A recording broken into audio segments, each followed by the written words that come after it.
বৃন্দ আমাদের মাঝে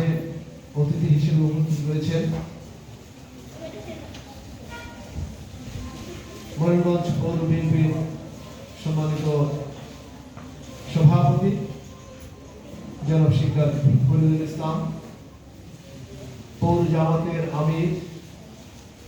জনাব রফিকুল ইসলাম, উপজেলা বিএনপির সম্মানিত সহ সভাপতি জনাব মতিউর রহমান বাচ্চু, উপস্থিত বিভিন্ন শিক্ষা প্রতিষ্ঠানের শিক্ষকবৃন্দ, উপস্থিত জুলাই বিপ্লবের বিপ্লবীবৃন্দ, শহীদ পরিবারের সদস্যবৃন্দ, শিক্ষার্থীবৃন্দ এবং এই অনুষ্ঠানকে কভারেজ দেওয়ার জন্য সম্মানিত সাংবাদিকবৃন্দ, আসসালামু আলাইকুম ওয়া রাহমাতুল্লাহ।